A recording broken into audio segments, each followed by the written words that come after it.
नमस्कार दोस्तों, old Monks में आप सबका स्वागत है। हम part 5 which is ethics, integrity and aptitude, ये हम जीएस पेपर 4 को कंटिन्यू करेंगे। Lessons learn from the lives of great Indian leaders, reformer and administrators. अभी हम जो हमारा पहला चैप्टर है, ethical ideas in Indian philosophical tradition, इसको हम फोकस कर रहे हैं। तो उसका ये पार्ट 5 है। Let start.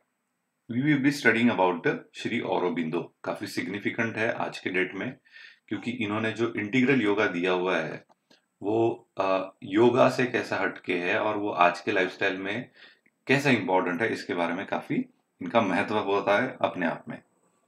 नाउ ये ब्रीफ इंट्रोडक्शन है, मैं इसको नहीं पढ़ूंगा, आप पॉज करके पढ़ लीजिए, बिकॉज ये ज्यादा इंपॉर्टेंट नहीं है आपको बताना। फिर भी जो सिग्निफिकेंट लगता है उसके बारे में जस्ट क्विकली गो थ्रू करता हूँ। He was a prominent Indian philosopher, उसको योगी भी मानते हैं because of his contribution, of course. He is a spiritual leader of the 20th century, born in Calcutta. Aurobindo known for his significant contribution in the field of philosophy, literature and spirituality. Okay.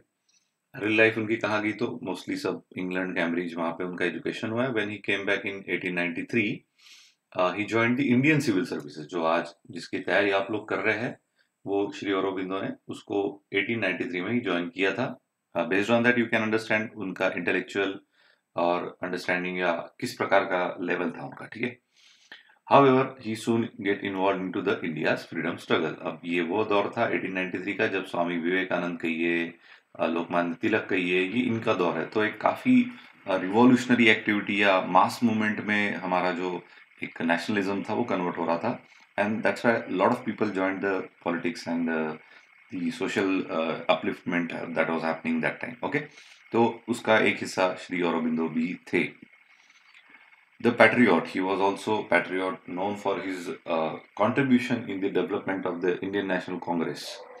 जो कांग्रेस की development हुई है post 1888, वो जो 1885 rather, वो जो हुई है उसमें काफी योगदान श्री औरोबिंदो का भी रहा है।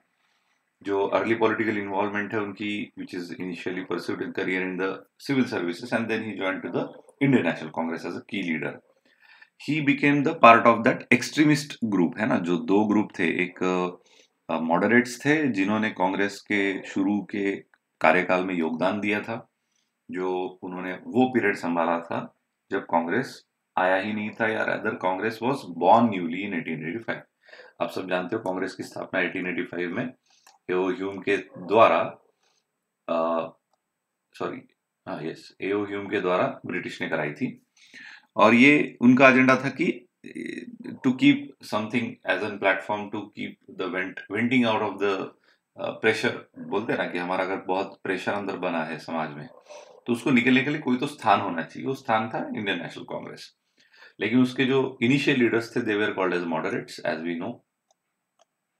तो ये श्री औरोबिंदो किस कैटेगरी में आते थे? They were into the category of a extremist and not moderate. तो इनमें काफी लड़ाई थी। Rest you know the history, if not you can read the Indian history as well. जो मॉडर्न इंडियन हिस्ट्री में ये सब आपको मिल जाएगा। So he believed in using force if necessary to achieve the India's independence and advocated for complete self rule. ये वही दौर है, मैंने जैसे कहा था, स्वराज की भावना ज्यादा उभर के आ रही थी just because of the Lokmanya Tilak. In contrast to those who sought limited autonomy, limited autonomy जो एजुकेटेड क्लास मॉडरेट जो चाहते थे फ्रॉम ब्रिटिश, तो उसके अगेंस्ट थी ये। Editor of journals, he edited and wrote for nationalist newspaper and journals like Vande Mataram, where he passionately expressed his view कि India का फ्रीडम स्ट्रगल और ब्रिटिश किस प्रकार से भारत के साथ जस्टिस कर रहा है कॉलोनियल रूल के द्वारा। His writing had a significant impact on the Indian public, ऐसा माना जाता है।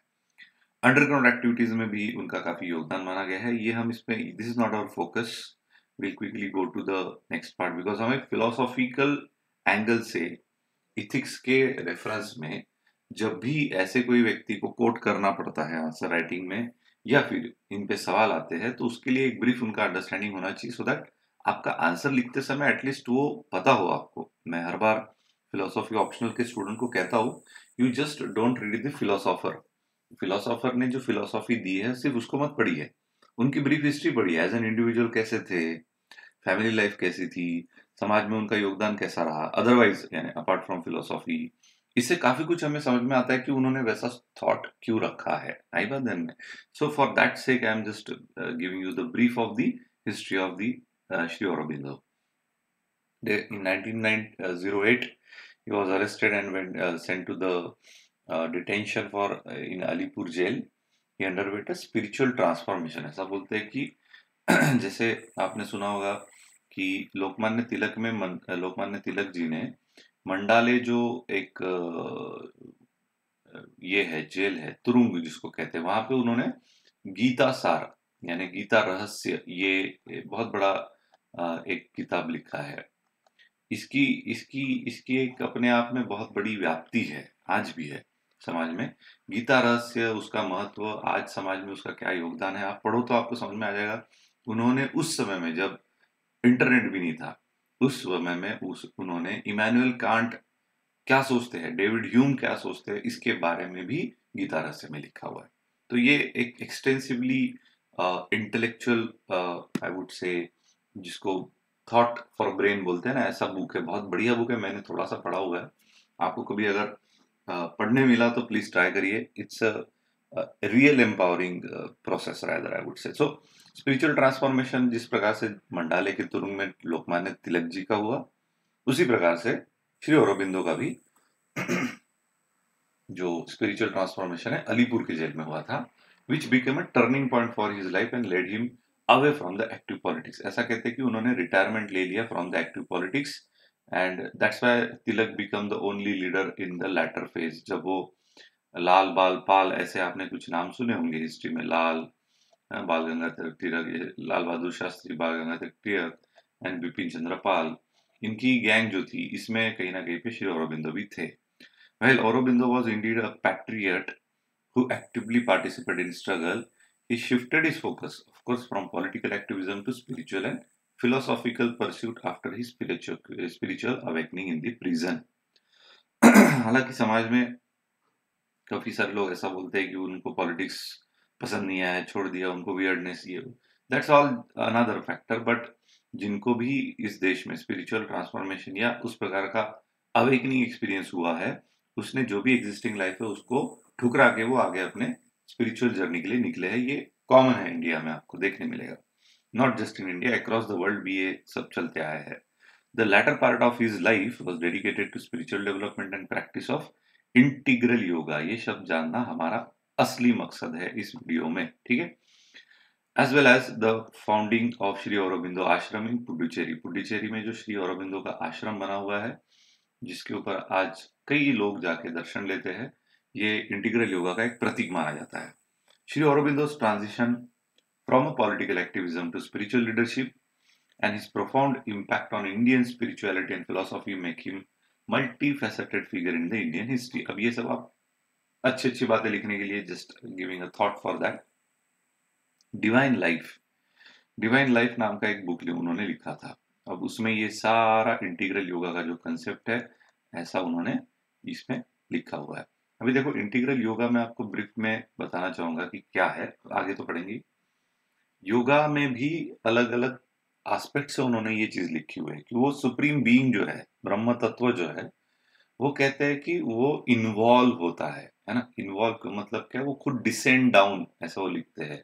वो डिसेंड होता है, यानी वो कहीं तो हायर हायरार्की में रह रहे सुप्रीम बीइंग, जिसको वो ग्नोस्टिक बीइंग भी कहते हैं। और वो जो हायर ब्रह्म तत्व है, वो इन्वॉल्व होता है, यानी he came inside the this material world. और वो जब इन्वॉल्व होते हैं ना, तो he went to the level of a stone, यानी जो पत्थर है जिसको हम डेड मानते हैं, जिसमें नॉन लिविंग भी एलिमेंट साइंटिफिक भाषा में जिसको हम मानते हैं, वो पत्थर को भी यानी एक प्रकार का वो फनल दिखाते हैं इस प्रकार से कि ये है सुप्रीम बीइंग। और ये जब इन्वॉल्व होते हैं तो वो लास्ट पॉइंट तक जाते हैं, अगर इसको हम स्टोन कहते हैं तो स्टोन के लेवल तक वो जाते हैं जहां पे लीस्ट कॉन्शियसनेस है। देखिए, ये इंडियन फिलोसॉफी की बहुत बड़ी यानी रादर सुंदरता है। I would appreciate it part की स्टोन तक को भी उन्होंने कॉन्शियसनेस प्रोवाइड किया है। और ये इनका फर्म बिलीफ है, ये जैना भी कहते हैं, ये बुद्धा भी कहते हैं। ये फर्म बिलीफ है इनका कि स्टोन में भी कॉन्शियसनेस होता है, बस वो लेसर डिग्री में होता है, डिग्री ऑफ कॉन्शियसनेस बहुत कम होता है। अदरवाइज उसकी भी चाहत होती है, ये बाद में बताते हैं। वो ये हो गया प्रोसेस, पहले इसको देख लेते हैं, इन्वॉल्यूशन कहते हैं उनको। और जो मैंने कहा ना कि स्टोन की भी इच्छा होती है कि मैं इवॉल्व हो जाऊं, क्योंकि मेरा कॉन्शियसनेस जो कम है ना, वो बढ़ते जाए और मैं सुप्रीम बीम के साथ जो मेरा अल्टीमेट ओरिजिन है उसके पास जाके मिक्स हो जाऊं। उसको कहते हैं इवोल्यूशन। तो इन्वॉल्यूशन एंड इवोल्यूशन ये जब इकट्ठा रोल प्ले करते हैं, that is called as integral yoga. जब सुप्रीम बीइंग डिसेंड करता है, पैरेलली आप भी असेंड करने का प्रयास करते हो, that become a union between supreme being and you, which is called as integral yoga. इतनी सिंपल भाषा में उन्होंने इसको रखा है। अब इसके अंदर बहुत कुछ है, मैंने आपको बस ब्रीफली ये बताया है कि ये इस तरह से उन्होंने रखा हुआ है, लेकिन इसकी ब्यूटी ये है, समझने में आसान है। और इस प्रकार से जब हम अप्रिशिएट करते हैं कि इवन स्टोन तक के लेवल को कॉन्शियसनेस उन्होंने प्रदान किया है, तो हम अपने जीवन में हर व्यक्ति को कितना महत्व देते हैं, हर चीज को, हर छोटी छोटी एस्पेक्ट को कितना महत्व देते हैं, ये अपने आप साबित हो जाता है। ठीक है। सो डिवाइन लाइफ, ये उसका इंटीग्रल योगा का काफी बड़ा एक योगदान रहा है श्री अरबिंदो जी के लाइफ में। He believed in the possibility of divine life that transcend, देखो यहाँ पे लिखा है, that transcend the ordinary human being and his experiences and lead to a deep connection with the divine and spiritual realm।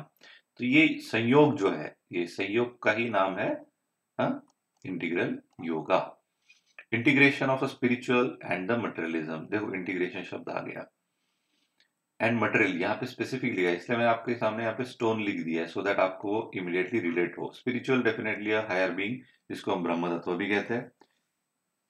Sri Aurobindo's philosophy emphasized the integral development of all aspects of a human existence, all aspect सब, including physical, mental, emotional, spiritual. इसलिए मैंने कहा कि ये आपको मैंने बहुत basic बताया है, इसके अंदर जाओगे तो आपको physical, mental, emotional, spiritual dimensions के बारे में बहुत अच्छे तरीके से पढ़ने मिलेगा। इतना डिटेल में आपको पढ़ने की जरूरत अगर है तो आप स्पिरिचुअल इसमें सही में खुद से इंक्लाइंड हो, ऐसा समझ लीजिए। अगर आप फिलोसफी ऑप्शंस के स्टूडेंट हो तो कम से कम, जैसे मेरे कुछ बुक्स है उसमें जितना दिए इतना तो भी पढ़ना चाहिए, क्योंकि उसके बेस्ड सवाल पूछे जाते हैं यूपीएससी में, इसलिए उतना तो भी आपने इसको एक्सप्लोर करना चाहिए। If just we talk about the ethics, तो ये ऐसे सब्जेक्ट है कि पूछा गया और अरबिंदो जी के ओपिनियन के बारे में उनके आते हैं ना, वो कुछ स्टेटमेंट दे देते हैं, बाद में लिखते हैं कि explain why Shri Aurobindo used to say ऐसा, दिस ऐसे प्रकार के जो क्वेश्चन है, तो श्री अरबिंदो काफी रेयर नाम है, पढ़ते नहीं है बच्चे या छोड़ देते हैं। हाँ, लेकिन ऐसे अगर सवाल आ जाते हैं जो बहुत इजीली डील किए जा सकते हैं, तो मुझे ऐसा लगता है कि उस पर नजरअंदाज करना ठीक नहीं रहेगा, उसको नजरअंदाज करना ठीक नहीं रहेगा। He believed that the divine life could be lived not just in ashram but in the world, in the midst of the everyday activities। जरूरी नहीं कि स्पिरिचुअलिटी को जीने के लिए आप कहीं आश्रम या हिमालय पे जाके रहे, it can be lived well within the crowdest life as well, ऐसा वो मानते हैं, कन्विक्शन है। Yoga as the path, integral yoga as taught by Sri Aurobindo is a central component of his vision of a life divine, a divine life। Integral yoga seeks to integrate, देखो integrate all aspect of one's being and consciousness with the divine। It involves practices that lead to self-realization, inner transformation and deepening of the connection with the divine। Typical है जो मैंने यहाँ पे involvement और evolution लिखा है, तो ये ऐसा नहीं है कि इन्वॉल्यूशन एक तरफा हो रहा है और इवोल्यूशन दूसरी तरफा हो रहा है। ये इट्स लाइक ये ना, एक रास्ते पे जैसे टू एंड फ्रो जाने वाले दोनों रास्ते एक ही रास्ते पे बाइफरगेट करके रखे हुए हैं, हम उसको एक ही रास्ता डिनोट करते हैं ना, उसी प्रकार से हमारा जीवन भी उसी तरह से कॉन्स्टेंटली फ्लक्स में चलते रहता है with the divine life.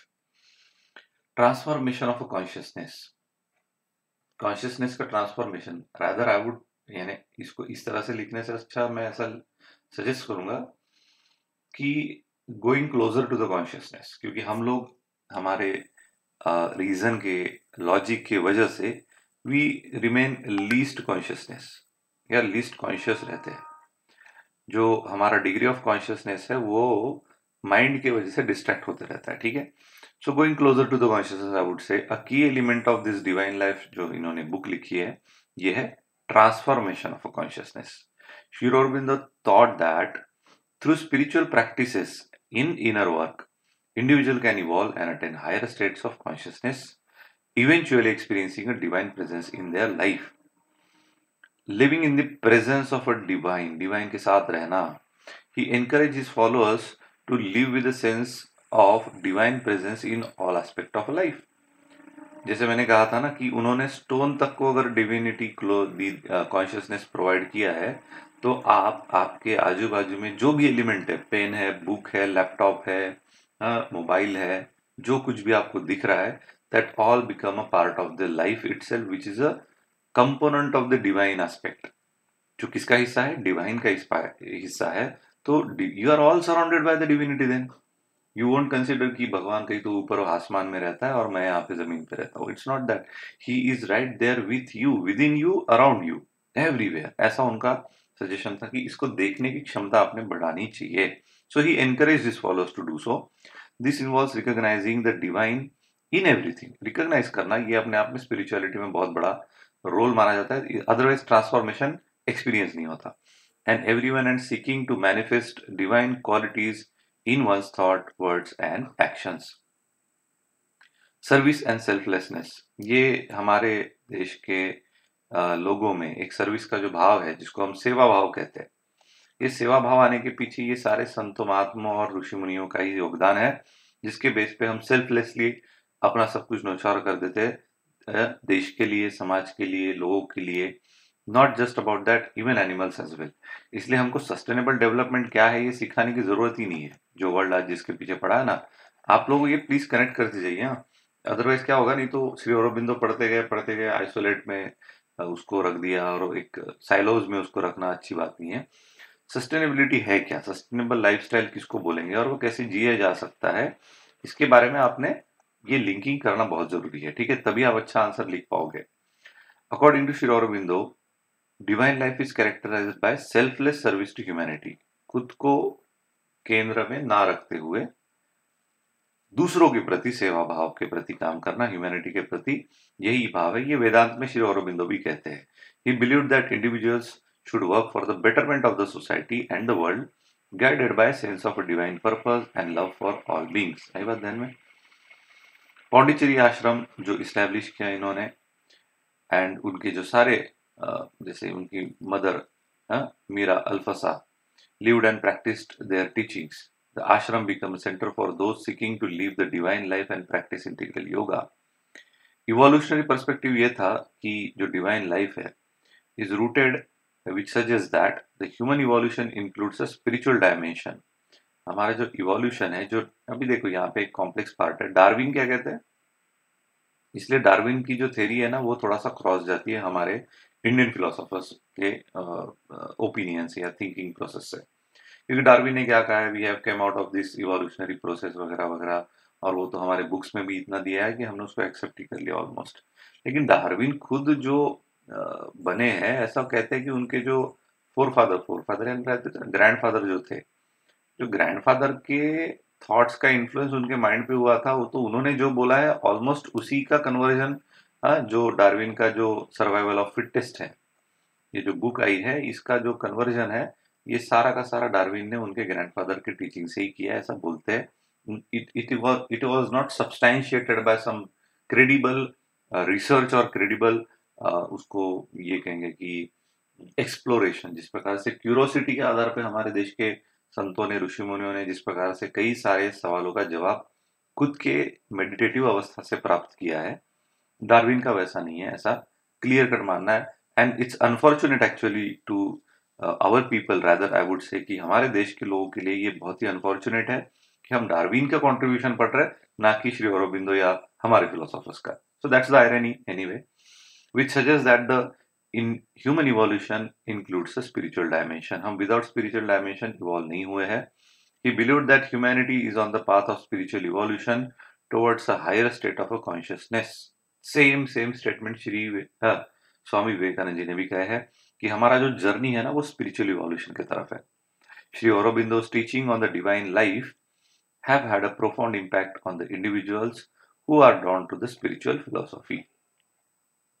The idea of a living as a life that is deeply connected with to the divine while actively participating in the world continues to inspire and guide his follower at the ashram and hence beyond as well. He also commented on the Bhagavad Gita. His commentary on Bhagavad Gita is famously known as the Bhagavad Gita revelation. Revelation यानी जो खुद प्रकट हुआ है, प्रकटीकरण को revelation कहते हैं. ये सबसे बढ़िया वर्ड है हमें समझने के लिए, या प्रकटीकरण जिसको हम कहते हैं, जिसको प्रकट होने के कारण ऐसा भी माना जाता है. Synthesis of yoga. He viewed Bhagavad Gita as a spiritual and philosophical guide for achieving synthesis of various paths of a yoga. He emphasized that Gita's role in showing how different paths such as कर्म योग, ज्ञान योग, भक्ति योग, ये सारे जो अलग अलग माध्यम है, how they can harmoniously integrated into one's spiritual practice to achieve a comprehensive realization of the divine. ये कोई अलग अलग नहीं है, इन सब का जो रास्ता है भली अलग हो सकता है, जाते कहाँ पे, एक केंद्रित सुप्रीम बीइंग के तरफ. ज्ञान योग, भक्ति योग, कर्म योग, जितने भी अलग अलग प्रकार है वो सारे मिलते हैं ultimately to one its source that is supreme being, Brahma तत्व. ट्रांसेंडेंटल इमैनेंस, ये दो शब्द फिलोसॉफी में आप पकड़ के रख लो कि ये लिखने ही है. इसका अपने आप में एक बहुत अनन्य साधारण महत्व है, क्योंकि फिलोसॉफिकल डायमेंशन में ब्रह्म तत्व को समझने के लिए या ब्रह्म तत्व क्या है जानने के लिए उसका जो डिस्क्रिप्शन दिया जाता है ना, वो इस प्रकार से है. Transcendent and इमैनेंट. ट्रांसेंडेंट का मतलब होता है इन सबके परे. इन सबके यानी किसके, ये विश्व के परे. विश्व यानी ये पृथ्वी, ये जो मटेरियलिस्टिक वर्ल्ड या यूनिवर्स जो हमको जहां तक हम देख सकते हैं उसके बियॉन्ड यानी ट्रांसेंडेंट. तो ब्रह्म तत्व कैसा है, ट्रांसेंडेंट है, बट वो इमैनेंट भी है. इमैनेंट यानी वो ट्रांसेंडेंट भी है, लेकिन ट्रांसेंडेंट यानी उसको टू रियलाइज हिम. और इमैनेंट का मतलब क्या होता है, इमैनेंट का मतलब होता है कि वो हर छोटी छोटी वस्तु में, हर छोटी छोटी कण कण में, जिसको हम बेटर कह सकते हैं रादर अपने भाषा में समझने के लिए, इमैनेंस का मतलब होता है वो कण कण में है लेकिन इन सबके परे है. तो ऐसा कैसा हो सकता है ना, जो कण कण में भी है लेकिन पूरा बियॉन्ड भी है, तो उसका एग्जिस्टेंस इतना माइक्रो लेवल पे है कि हम उसको देख नहीं पाते, that's why he is transcendent. But वो है सब में, that's why he is immanent यानी कण कण में है. Shri Aurobindo highlighted the Gita's teaching that the divine is both, कैसा है, ट्रांसेंडेंट भी है, इमैनेंट भी है. He emphasized that the path to spiritual realization involves recognizing the divine presence in all aspects of life, while also seeking a deeper connection with the transcendent formless aspect of a divine. अब अगर ईश्वर ब्रह्म तत्व कण कण में है तो मेरे अंदर भी है, आपके अंदर भी है. He is also present in every cell of the body.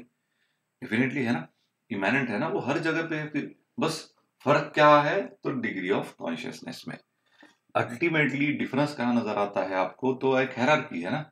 मैंने जैसे आपको एक ट्रायंगल की अभी भाषा की थी, ये ट्रायंगल इंडिकेट क्या करता है कि यहाँ पे डिग्री ऑफ कॉन्शियसनेस हाईएस्ट है, फिर कम होते होते होते होते यहाँ पे जो स्टोन की लेवल है वहां पे डिग्री ऑफ कॉन्शियसनेस लीस्ट है. नहीं है ऐसा नहीं है, कैसी है, लीस्ट है. तो लीस्ट है उसका मतलब ये है कि वहां पे भी कॉन्शियसनेस है. तो यही हो गया इमैनेंट. तो लेकिन हम भटक चुके हैं, इसलिए हमको अपने आप में डीपर कनेक्ट करना पड़ेगा टू नो आवरसेल्फ कि हु वी आर, है ना. Action and detachment.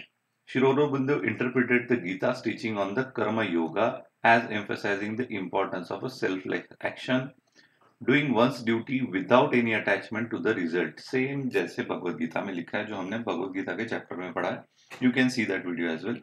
He saw this as a way to transform ordinary human life into a spiritual endeavor. Spiritual Endeavour अपने आप में स्टार्ट हो जाएगा जब आप कोई भी कर्म सेल्फलेसली जब से करना स्टार्ट कर दोगे तब से. Okay. Surrender and devotion. In relation to the bhakti yoga, जहाँ पे सरेंडर की भावना बहुत ज्यादा मैटर करती है, you should give yourself away. Sri Aurobindo emphasized the importance of a surrender and devotion to the divinity. He believed that cultivating a loving and devotional relationship with the divine is a powerful means of attaining spiritual. अलग अलग जो माध्यम है हमारे भारतीय परंपरा में भी भक्ति योग का अनन्य साधारण महत्व है. कई सारे स्पिरिचुअल लीडर आपको इस कैटेगरी में भी दिखेंगे, ठीक है, जो विथ डिवोशन एंड लव उन्होंने ईश्वर की प्राप्ति की है. Knowledge and self realisation, Shri Aurobindo's interpretation of a jnana yoga, जिसके आधार पे हम नॉलेज के सेल्फ रियलाइजेशन, सेल्फ नॉलेज के आधार पे हम अपने ऑब्जेक्टिव को रियलाइज करते हैं। So he saw Gita as an teaching the importance of understanding the true nature of the self, आत्मा का जो अस्तित्व है उसको जानना, and recognising the connection with the consciousness, universal consciousness को ब्रह्म भी कहते हैं।